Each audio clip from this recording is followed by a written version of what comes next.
안녕하십니까. 계율과 함께하는 행복한 하루, 저는 투게더에서 여러분들과 함께 불교의 계율 이야기를 나누고 있는 법장입니다. 엊그제 연말을 보내고 새해를 맞이하며 다양한 기도들과 또는 축원들을 올리고 계셨을 겁니다. 어느덧 시간이 다 지나 연말, 정초, 입춘 수많은 기도들을 하셨고 또 올 한 해 다양한 기도를 하시면서 또는 축원을 올리시면서 사찰에서 신앙생활과 수행을 함께 하실 겁니다. 우리가 불교에서 수행을 하고 기도를 함께 하면서 한 가지 바라는 것들이 꼭 있죠. 그래서 그것을 축원이라는 이름으로 축원문에 올리고 기도 끝에 스님들께서 부처님께 삼배를 올리며 간절한 마음, 일심으로 그 축원을 부처님께 올려드립니다. 그리고 스님들께 그 축원을 부탁하고 맡기셨을 때 많은 제가신도님들 또 우리 불제자님들은 그 축원이 잘 성취되기를 간절한 마음으로 함께 또 바라고 계실 겁니다. 그때 얻어지는 그것을 우리는 흔히 영엄하다라고도 표현하죠. 근데 불교에서 이 영엄이라는 표현이 자칫 좀 신비한 거, 주술적인 거로 보는 경우들이 있습니다. 그래서 불교가 기복신앙이다라고 해서 지나치게 기복적이다 또는 뭐 복을 바란다, 그 영엄을 너무 기대한다라는 이야기도 있지만 불교에서 말하는 영엄이라는 표현은 이 계율에서도 직접 다루고 있을 정도로 단순히 신비한 것을 넘어 본인이 바라는 그런 축원을 위해 함께 수행하고 또는 절을 하고 함께 수행을 닦아나가는 연불수행이라고도 하죠. 그런 것들을 닦아나가는 모습으로 표현이 되어 있습니다.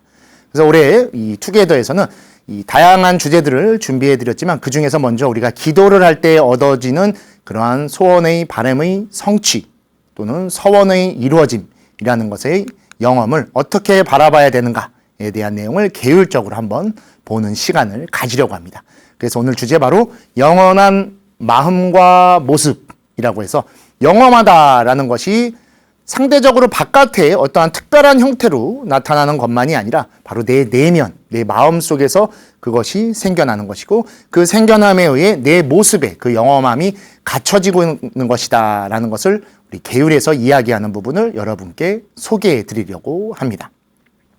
영험, 우리 사전적 의미로 보시면 사람이 발언대로 되는 신기한 징엄이라고 해서 그 사람이 어떠한 발언을 했고 그 발언에 의해 기도를 했을 때 그것이 이루어지면서 생기는 신비한 또는 신기한 징험이라고 합니다. 특징이 있는 경험이다 라고 해서 징엄이라는 표현을 씁니다. 즉 서원과 여러분의 발언이 간절한 기도로 성취되는 이 경험을 이야기하는 게 바로 영험이라는 것의 가장 중요한 표현입니다. 단순히 영험하다라고 해서 영적으로 무언가가 생겨난다, 보이지 않는 신비로운 어떠한 연기와 아지랑이와 같은 것이 뿅 하고 나타난 것이 아니라 본인이 그것을 보거나 느끼거나 또는 그것에 대한 감정을 교감할 수 있는 그 경험이 들어있는 것을 불교에서는 영험의 가장 중요한 첫 번째로 두고 있습니다. 그래서 이 영험에 대해서 계율에서는 법망경에 두 가지로 나누어 설명을 합니다.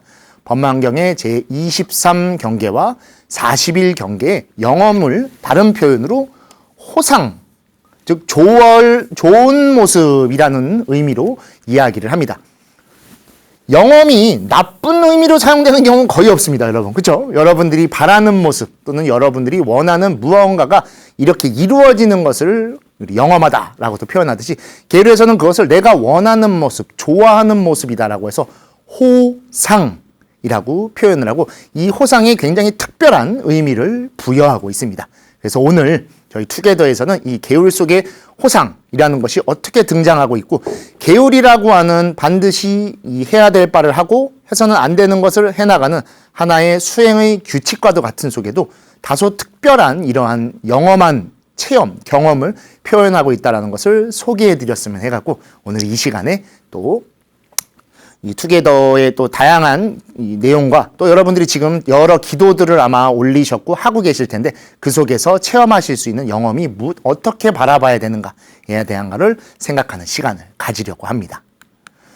자, 먼저 법망경 제23 경멸신학계 새로 배우는 것을 싫어하지 말아라 라고 하는 것에 대한 내용인데 그곳에서는 호상을 이렇게 설명하고 있습니다. 너희 불자들이여 부처님이 멸도하신 후에 좋은 마음, 호심으로 보살계를 받고자 할 때에는 불보살의 형상 앞에서 스스로 숙여야 할 것을 서원하되 마땅히 7일 동안 부처님 전에서 참회하여 호상을 보게 되면 계를 얻게 된다.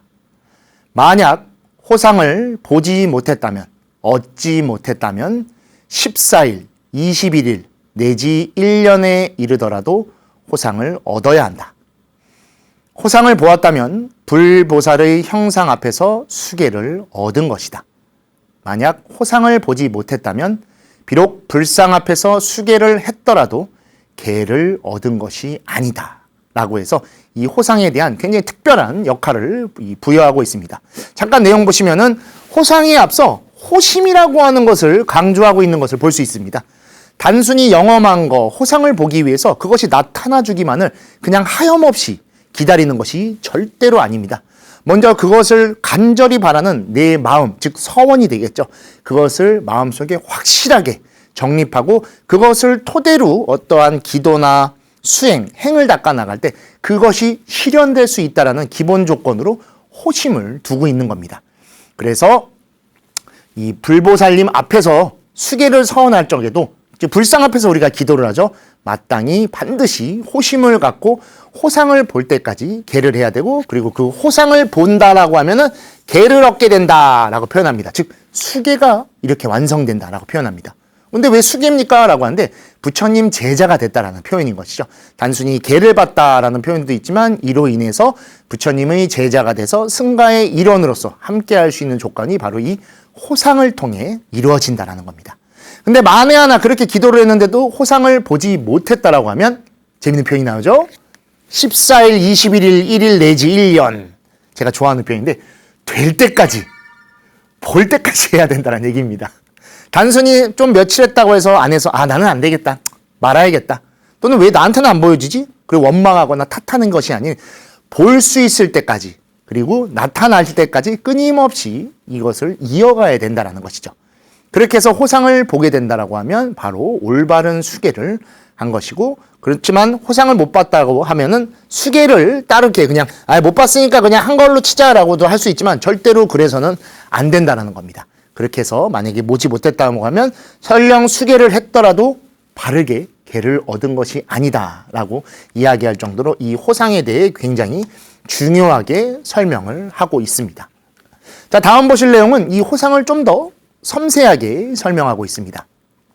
바로 법망경 제41 악구제자계라고 해서 삿된 마음으로 제자를 두어서는 안 된다라는 것을 말해주는 계율입니다.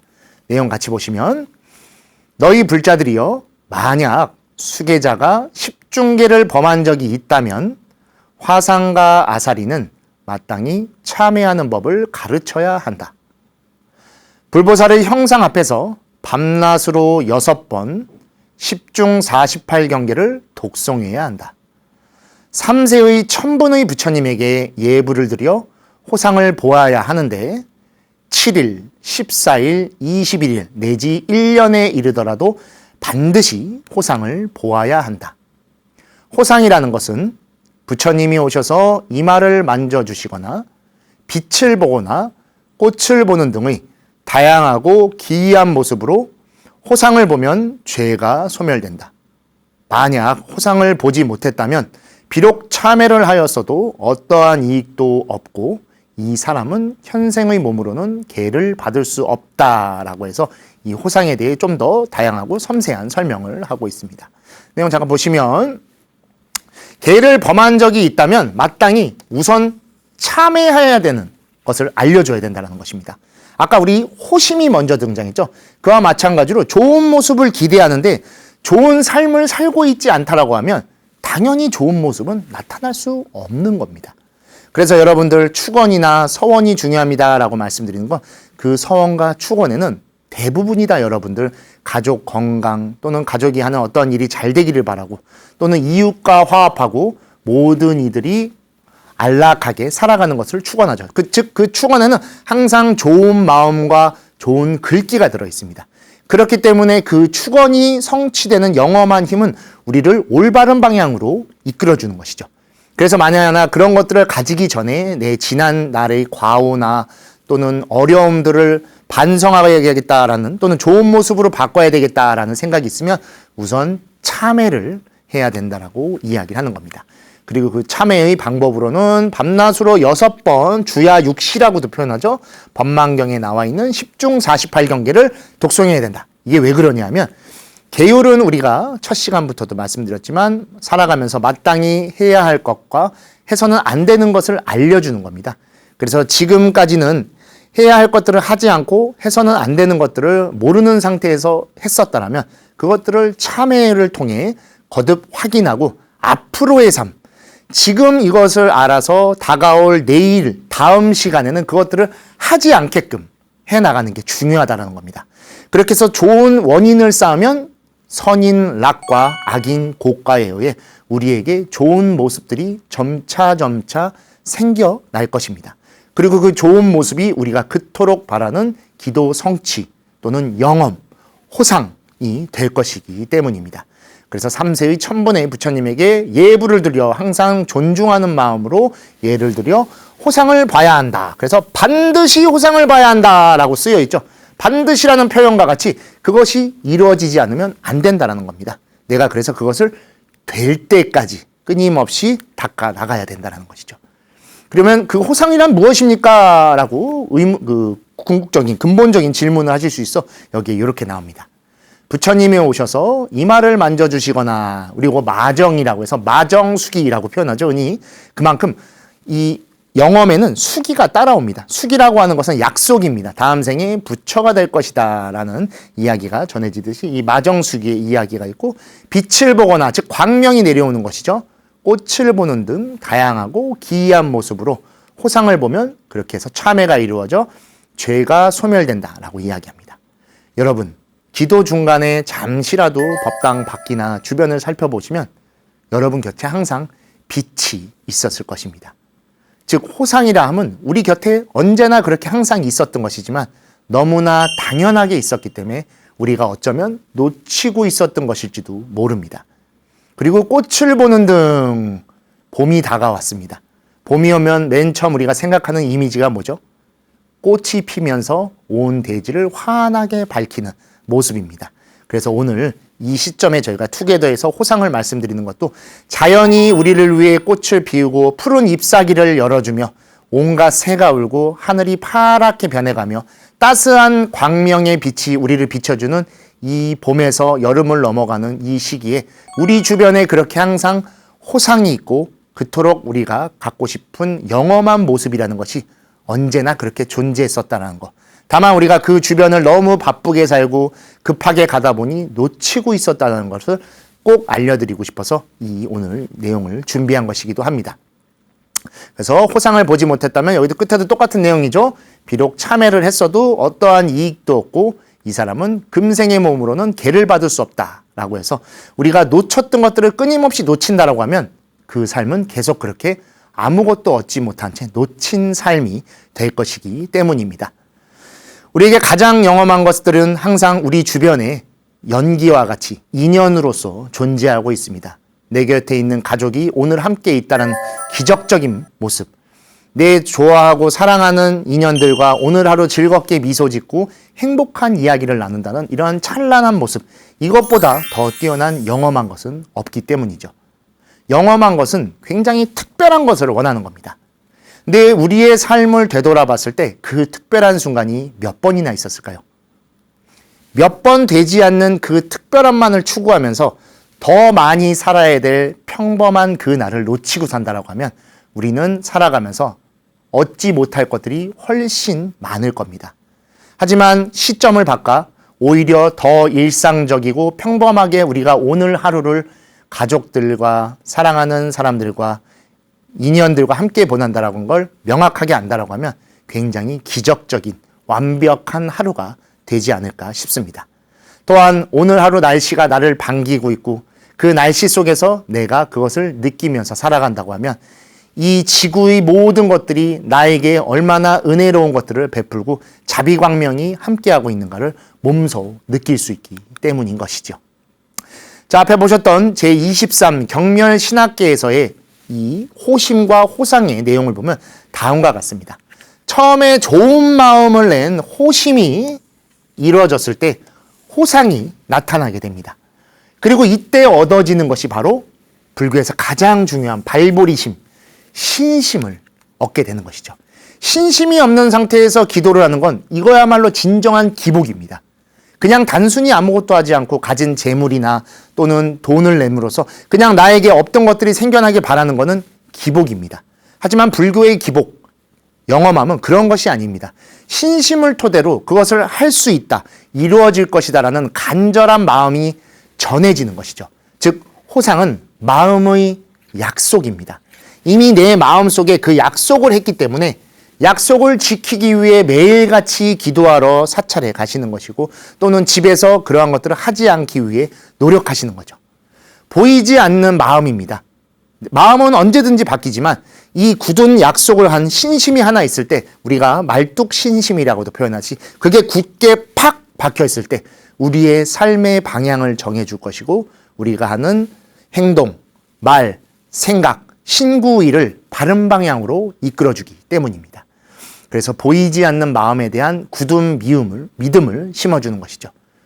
그래서 그것을 보지 못했다면 참회도 수계도 불인정한다. 왜냐? 이거는 그냥 단순히 기복적인 것만 바랬기 때문입니다. 진짜로 신비한 거, 신비입니다. 말 그대로 어떠한 신들이 주는 비밀스러운 힘만을 기대하기 때문이죠.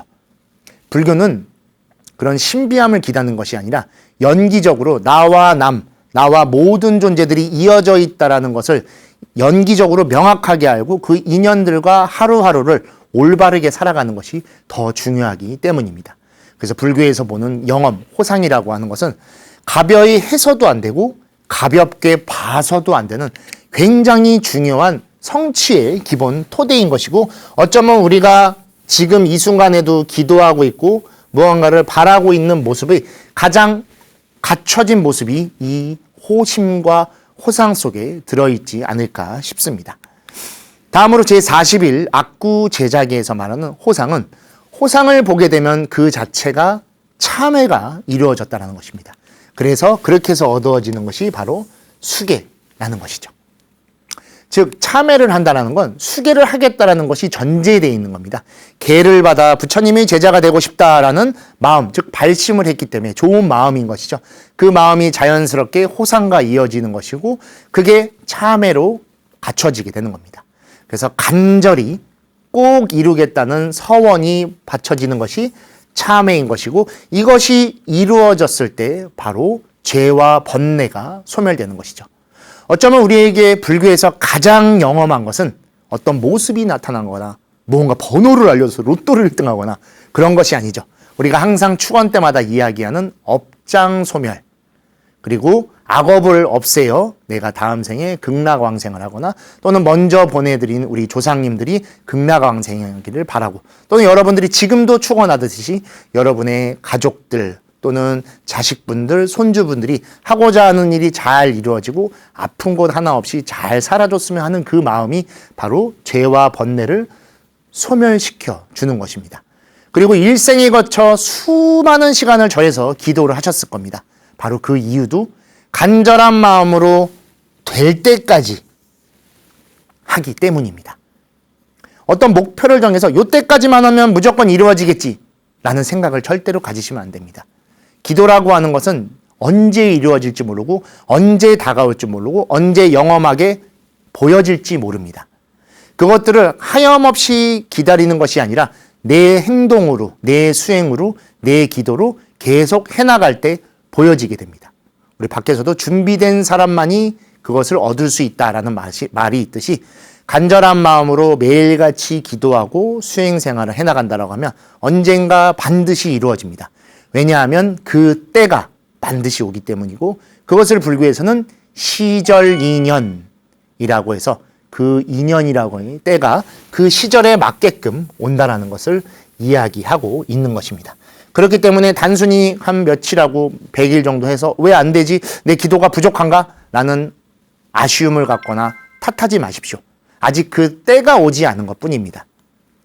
겨울이 지나면 반드시 봄이 옵니다. 그 따스한 봄이 온 것을 기다리기 위해선 이 추운 겨울을 보내야 되는 것과 마찬가지로 지금 일이 좀 안 풀리고 지금 좀 잘 안 된다고 해서 서두르지 마시고 탓하지 마십시오. 반드시 여러분들의 기도는 성취될 것이고 그 영험한 모습은 여러분들 주변에 따스하게 나타날 것입니다. 그래서 불교에서도 이 계율로서 이 될 때까지 반드시 수계를 위해 호상을 봐야 된다. 또 참회가 이루어질 때까지 호상을 봐야 된다라고 해서 그것을 단순히 계산하거나 그냥 막연히 기다리는 것이 아닌 매일매일 수행을 통해 그 모습이 나타나는 것을 스스로 끌어오게끔 해야 된다는 것을 말씀하고 계신 것입니다. 호상은 분명히 영험한 것입니다. 기존에 있었던 것이 아니고 보았던 것이 아닌 뭔가 특별한 것이 나타나는 것입니다. 하지만 불교의 호상은 아까도 말씀드렸듯이 신비한 것이 아닙니다. 신비라는 표현은 신이 신적인 능력으로 갖고 있는 특별한 힘입니다. 비밀스러운 힘이죠. 그래서 그 신이 그 사람에게만 특별히 내려줄 수 있는 겁니다. 여러분들 모두 다 알고 계시겠지만 불교에는 신이 없습니다. 아, 무슨 소리십니까? 우리 신중단이나 그런 데가 있지 않습니까? 그때 있는 신은 네바라고 해서 불교에서 천이라고 부릅니다. 육도윤회에 보면은 아수라 인천이라고 해서 삼선도가 있죠. 그 끝에 사람 다음에 천이 들어있고 그거를 우리가 그냥 천신이라고 부르는 그 존재이고 그들도 또한 윤회를 하는 존재입니다. 그래서 불교에서 보는 신은 다른 종교에 있는 절대자 또는 창조주가 갖고 있는 힘이 아닌 것이죠. 그래서 불교에서 갖고 있는 가장 신비한 힘은 바로 연기적 관계를 바르게 아는 것입니다. 그래서 이것이 있으면 저것이 있고 이것이 없어지면 저것도 없어진다라는, 즉 우리가 좋은 호심과 신심으로 계속 수행해 나간다고 하면 여러분들이 그렇게 원하는 영험함 또는 기도 성취가 자연스럽게 따라올 것이고, 지금 이것이 너무 힘들고 끊어내고 싶다라고 하면 그것을 끊기 위해 끊임없이 노력한다라고 하면 그 힘에 의해서 그것이 반드시 사라지게 되는, 이것이 있으면 저것이 있고 이것이 사라지면 저것도 사라진다라는 무엇보다 신비하고 영험한 모습이 그대로 나타나 줄 것입니다. 그래서 호심의 간절함과 성취를 할 수 있다라는 그 믿음이 영험을 이끌어줘서 여러분들 삶 속에 안 될 것도 될 수 있고 못할 것도 할 수 있게 해줍니다. 이 두 구절이 아마 불교를 종교화하고 불교를 수행함에 있어서 가장 큰 변화일 것 같습니다. 불교를 신앙에서 무엇이 제일 좋습니까? 갑자기 부처님이 신적으로 뭘 줍니까? 그런 걸 바라는 겁니까? 라고도 물어볼 수 있는데 그런 게 절대 아니죠. 불교는 내 스스로가 변화할 수 있고 내가 못했던 것들을 할 수 있게 그 방향을 바꿔주는 것입니다. 그래서 그 기도의 힘이 수행이 되는 거죠. 행을 닦죠. 그래서 그 힘으로 내가 안 될 것도 될 수 있게 하고 못할 것도 할 수 있게 하는, 나를 변화시키는 가장 빠른 그 첫걸음이 불교의 바로 영험한 것이고, 그 영험을 우리는 수행이라는 것으로 하나에 대해서 같이 이야기하고 있는 것입니다. 아까도 나와 있듯이 이 호상이라는 것을 참회로서 이야기하고 있습니다. 불교에서 참회를 단순히 그냥 반성, 죄를 받는 것 정도로 생각하지만 여기서 말하는 참회는 조금 다릅니다. 바로 여러분들이 그러한 기도를 그리고 수행을 바르게 했다라는 것을 부처님이 인정해 주시는 겁니다. 즉 수계의 호상이 깨달음의 증명이 되는 겁니다. 부처님이 나타나셔서 그동안 정말 고생했다. 너가 잘못한 것을 충분히 이제는 알았다. 또는 너가 바라는 것이 무엇인지를 알았다라는 특별한 호상을 내려주시면 그게 바로 불교에서 말하는 인가라고 해서 깨달음을 얻었을 때 우리가 인가받았다라고 표현하죠. 바로 그것이 이어지는 겁니다. 그래서 참회를 단순히 이렇게 반성 또는 후회 그런 식으로도 표현하는 경우인데 그런 것과는 좀 다릅니다. 참회 그 자체가 수행법이며 그 수행의 완성을 불교에서는 참회를 두고 있고 그것을 계율적으로는 바로 수계로 이루어지는 것이고 부처님이 그것을 인정해 주신 인가로서 보고 있는 것이죠. 바로 이러한 참회를 통한 수행과 그 인가를 일본 불교에서는 깨달음을 위한 굉장히 중요한 그 수행으로 봅니다. 그래서 보시면 호상행과 황행이라고 표현되어 있죠. 그래서 여기 지금 스님이 나무아미타불이라고 하는 글 앞에 서서 끊임없이 이제 나무아미타불을 찾는 기도를 하십니다. 이게 연력사라고 하는 일본의 아주 오래된 우리가 알고 있는 천태종 이 본산입니다. 거기서 수행을 하는데 이것을 하기 위한 사전 준비 시험이 3년 동안 자지 않고 쉬지 않는 겁니다. 여기도 지금 써 있는데 이 수행을 하면서 벌써 이 스님은 2번이나 이 의사가 이 수행을 금지시킬 정도로 굉장히 세게 했다라고 하는데 이를 통해서 끊임없이 하다 보면 호상이 나타난다고 합니다. 나무 아미타불을 계속 찾기 때문에 아미타불께서 앞에 나타나서 이렇게 돌아보신다고 합니다. 그래서 이 스님을 부릅니다. 나를 따라가자라고 해서 그렇게 해서 극락왕생을 보증해 주는 겁니다. 그래서 이런 호상, 영험을 깨달음으로써 바라보는 종교도 있다. 또 다른 불교도 있다라는 것들을 여러분께 꼭 소개해드리고 싶어서 이렇게 좀 보여드렸습니다. 즉 영험이라고 하는 것이 과학적이지 않고 좀 신비한 것들이 있다 보니까 사람들이 무시하거나 그를 통해 종교를 좀 더 가볍게 바라보는 경우가 있지만 불교에서 말하는 영험이라고 하는 것은 단순히 없던 것을 만들어내고 뭔가 특별한 힘에 의지하는 다른 종교의 그것들과는 사뭇 다릅니다. 자신의 수행으로 삼는 것이고 그 수행의 토대를 자신의 마음이라고 하는 그 마음자리에 둬서 그 마음을 의지처로 삼아 끊임없이 간절한 마음으로 닦아나가는 겁니다. 그러다 보면 그 모습이 자연스럽게 내가 바라는 부처님 그리고 보살님과의 마음과 이어져서 호상, 좋은 모습으로 나타나게 되는 것이고 그것을 이처럼 불교적 수행의 하나로도 보는 경우가 존재합니다. 그러나 사람들이 그래도 이 기복적인 거다라는 것을 잊지 못하기 때문에 굉장히 오랜 시간 이 기복적인 것과 불교적인 것에 대한 충돌이 많이 생깁니다. 그래서 보시면 그것에 집착한 것은 본래 불교가 추구하는 것이 아닙니다. 여기 그것이라고 그냥 표현하고 있지만 이 그것은 존재하지 않는 것이기 때문에 그냥 제가 그것이라고 한 겁니다. 만약에 이것이라고 했다라고 하면 불교적 수행이겠죠. 하지만 그것이라고 하는 것은 원래 존재하지 않았고 특별한 힘에 의지하는 그것이기 때문에 제가 이렇게 표현을 한 것이고 불교 속에서도 이런 것에 의지하는 것이 아닌 자신의 올바른 수행을 해나가고 그 수행을 자타일시 성불도 나와 다른 사람들과 함께 공존하고 그 힘으로써 함께 살아가야 된다는 것을 추구하는 것이죠. 그래서 그 대표적인 예로 예전에 투게더 제6화 때 소개를 해드렸던 사자신충이라는 표현에 아주 잘 나타나 있습니다. 사막, 개정해라고 하는 불교의 가장 중요한 수행의 토대입니다. 불교에 입문한 사람이 마땅히 닦아야 되고 그를 통해 수행을 닦아 깨달음을 성취하게 하는 가장 중요한 덕목이지만 거기에도 이러한 그것에 집착하는 것에 대한 걸 경계하는 내용이 나와 소개해 드리려고 합니다. 바로 불교에서 제일 중요하게 생각하는 게 마음 수행이죠. 마음 수행. 마음 닦는다라고도 이야기를 하죠. 근데 이 마음을 아무리 열심히 닦아도 안 되는 경우가 있습니다. 바로 탐욕과 교만에 의지하게 된다라고 하면 마음을 설령 열심히 수행하고 닦을지언정 안 닦느니만 못하는 것이 되는 것이죠. 그래서 원효 스님께서도 요기에서 이처럼 설명하십니다. 교만 때문에는 수행 중 얻어진 특별한 능력이나 힘에만 의지하여 자신이 특별한 존재라고 지켜 세우며 다른 수행자들을 비방하고 그들 위에 올라서려 한다면 이는 앞의 탐욕보다 그 죄와 허물이 크다라고 해서 교만함, 내가 수행을 통해서 뭐가 좀 특별한 힘이 얻어졌어. 아, 이런 것이 깨달음인가? 아, 어떠한 힘을 증득한 것 같아. 뭐 예를 들면 신통이나 그런 거겠죠. 그렇게 해서 그 특별한 능력이 내가 있어서 또는 그 힘에 의해서 다른 사람들하고는 나를 비교할 게 아니야.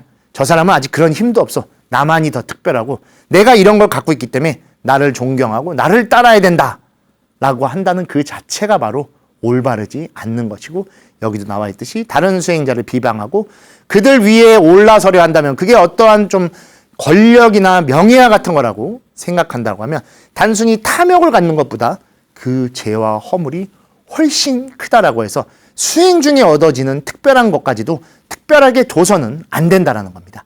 오히려 그 신비하고 특별한 것을 알아차렸을 때 그것에 집착하지 않고 그것을 흘려보낼 줄 알 정도의 더 높은 수행을 닦아 오히려 화합하고 함께 부처님의 가르침에 따라 살아가는 것이 더욱 중요하다는 것을 이 심학, 마음을 닦는 것 속에도 원효 스님이 설명을 하고 계신 것입니다.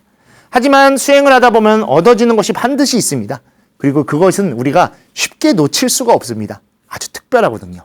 그리고 특별하면서 달콤합니다. 근데 그 달콤함이라고 하는 것이 우리를 달콤한 삶으로 이끌지는 않을 것입니다. 그리고 저 특별한 힘이 약해지거나 잃게 될까봐 두려워 거기에 또 지나치게 집착하거나 그것으로만 나 자신을 표현하게 됩니다. 그것이 없으면 내가 없는 것이 되기 때문에 그렇게 된다라고 하면 어느 순간 그 두 가지가 바뀌게 돼서 나로 인해 깨닫거나 나로 인해 얻어진 것이 아니라 그것에 의해 내가 있게 되고 그것이 없으면 나조차도 왜곡되고 사라진다라는 불안감에 사로잡히게 되는 것이죠. 정작 맨 처음 발심했을 때 가졌던 그 마음과는 완전히 다른 방향으로 수행을 닦아나가고 있는 것일지도 모르게 되는 것입니다.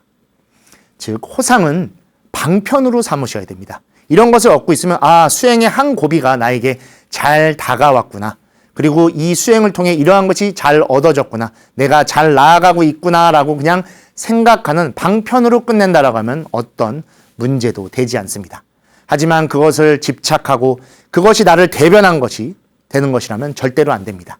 이곳 지금 선언에서 스님들이 올곧게 정진하고 계시듯이 그냥 가장 바른 자세로 고요히 자신의 내면의 깊은 집중을 통해 바깥에 일어나는 모든 일들을 몸소 체험할 수 있는, 즉 내 안과 밖을 하나로 이어지는 이러한 수행이 자신을 진정한 호상으로 이끌어갈 것입니다.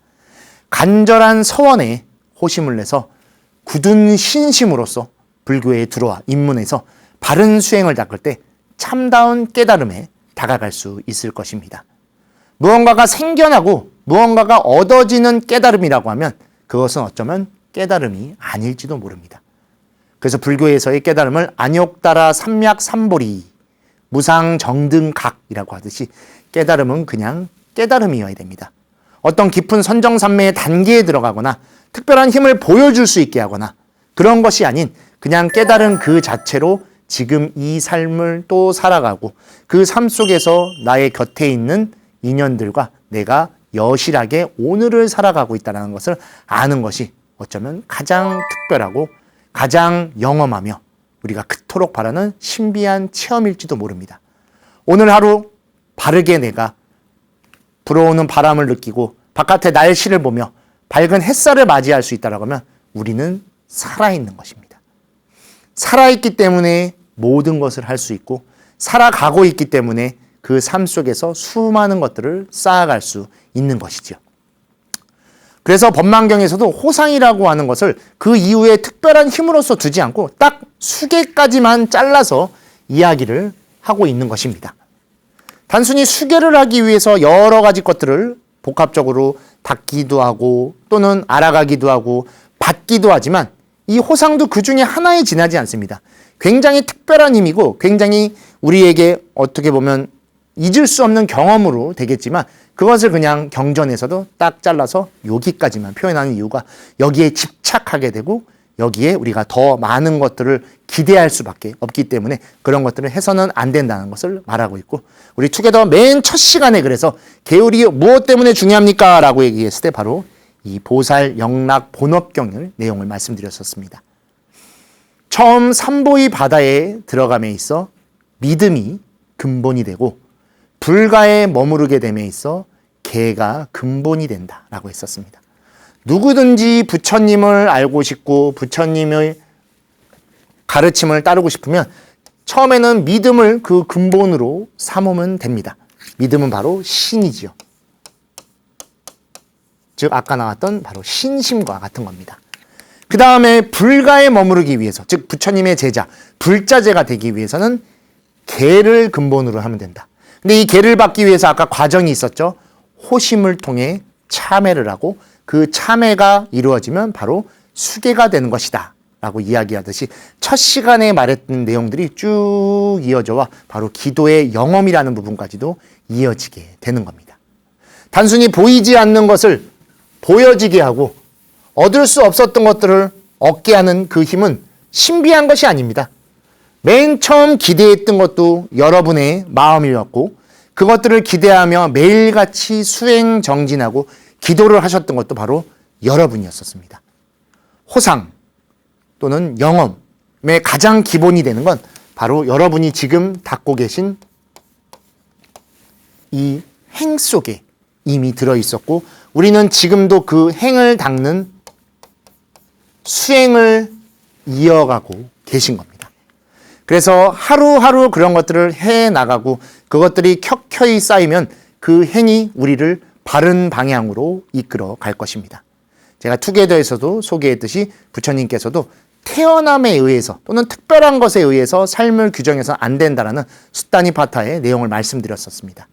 태어남에 의해 바라문이 되는 것이 아니고 태어남에 의해 철한 사람이 되는 것이 아니라 우리의 지금 행, 그 행에 의해 바라문이 될 것이며 행에 의해 천한 사람도 될 것이다 라고 했었던 그 말과 같이 우리의 행이 이루어지기 위해선 무언가가 할 수 있다는 확실한 믿음이 있어야 됩니다.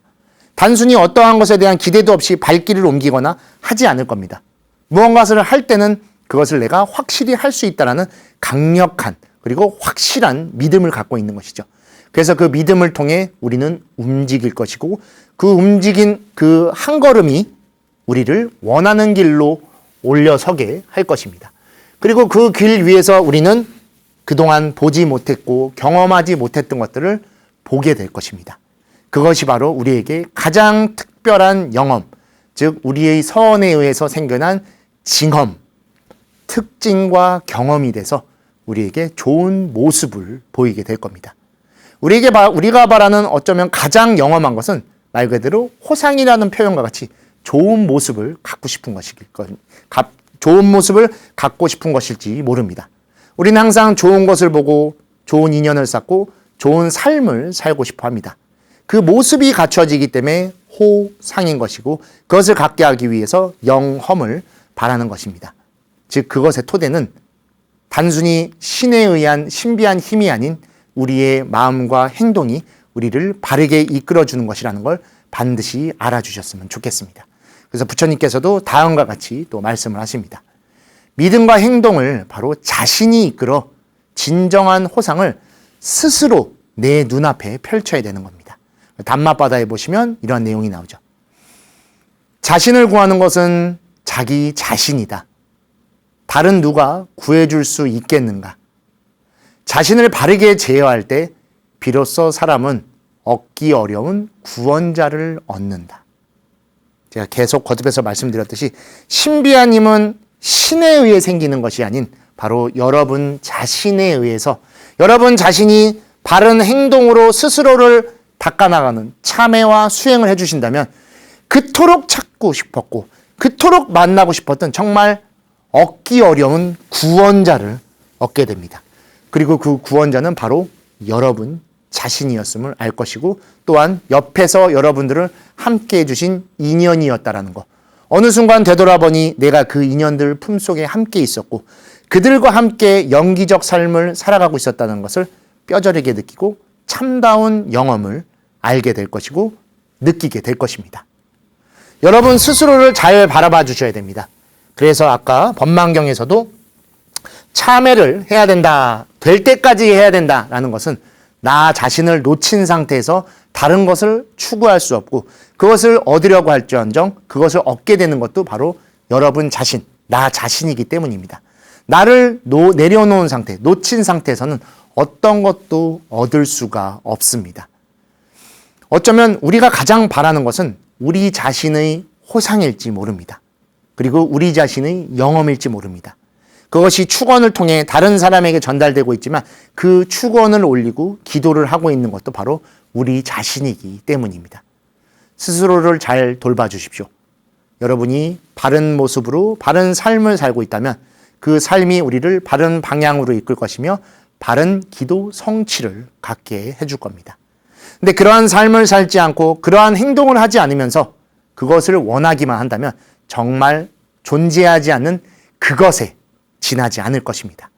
하지만 내가 명확하게 그것을 알고 바른 삶을 살기 위해 끊임없이 수행하고 노력한다면 그것이 아닌 내 눈앞에 펼쳐진 이것이 되어 우리를 구원해주는 바로 자비광명으로 이끌어주게 될 것입니다. 좋은 마음은 좋은 모습을 이끌고 좋은 모습은 내 삶을 바르게 이끌어줍니다. 우선 마음을 갖고 행동을 닦을 때 좋은 모습을 얻을 수 있습니다. 단순히 어떠한 것에 대한 노력도 없이 단순히 어떠한 특별한 힘에 의해 내가 바뀌었으면 좋겠다 라는 맹목적인 신앙은 기복에 지나지 않습니다. 하지만 그곳에 신심이 있고 수행이 받쳐진다라고 하면 그 마음에 의해 우리의 모습이 조금씩 점차 바뀌게 될 것입니다. 그리고 모두가 바라는 그 행복 또는 깨달음, 어떠한 목표의 추구는 그 모습이 기본이 되어줘야 됩니다. 좋은 모습이 없는 상태에서 좋은 삶을 꿈꾼다라고 하면 그것은 굉장히 잘못된 마음을 가진 것일지 모릅니다. 그래서 좋은 마음이 토대가 된 좋은 모습이 갖춰지고 그 모습이 있다라고 하면 바로 우리의 삶, 자신의 삶을 바르게 이끌어주게 될 것입니다. 어쩌면 우리가 살면서 가장 꿈꾸는 것은 잘 사는 걸지도 모릅니다.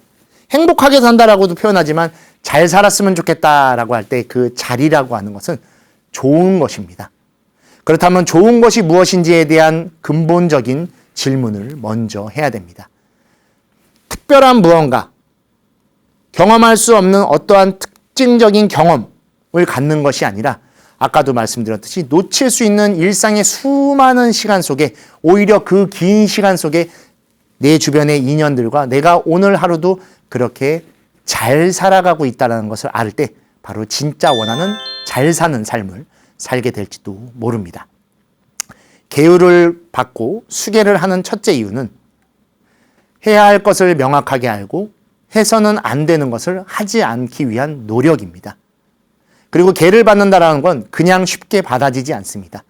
내가 부처님의 제자로서 한번 살아보고 싶다라는 굳은 마음이 우리를 수계식으로 발걸음을 이끌 것이고 그때 그 마음이 우리를 수계를 하는 연비라고도 하죠. 연비를 시켜줄 것이고 수계 개첩을 주게 될 것입니다. 그리고 그 개첩과 연비를 마치고 법당 밖을 나왔을 때 우리의 모습은 이미 환희롭게 바뀌어 있습니다. 설령 살면서 계율을 어길 수도 있습니다. 근데 계율을 어겼으면은 빨리 그것을 알고 참회하면 됩니다. 하지만 어긴 것조차도 모르고 살아간다라고 하면 어쩌면 우리는 잘못된 방향으로 나아갈지도 모릅니다. 잘못된 것을 하면서 좋은 것을 얻을 수는 없습니다. 좋은 마음과 좋은 모습을 잘 갖추셔서 여러분이 원하는 잘 사는 그 모습, 그리고 가장 영험하며 가장 호상의 좋은 모습을 갖추는 오늘 하루의 알아차림이 있으셨으면 하는 마음에서 오늘 투게더 이렇게 기도를 통해서 얻어지는 영험이 계율에서는 어떻게 설명되고 있는가에 대해 설명드렸습니다. 여러분의 수행과 기도는 항상 환희롭고 부처님의 자비와 광명이 함께할 것입니다. 왜냐하면 여러분들은 이미 좋은 마음과 좋은 모습을 갖추고 계시기 때문입니다. 그 마음과 모습이 여러분들을 호상으로 이끌어 올 한 해 여러분들이 하시는 모든 기도에 원만히 성취되시고 부처님의 자비광명이 함께 하시기를 발언드리면서 오늘 투게더 여기서 마치도록 하겠습니다. 감사합니다.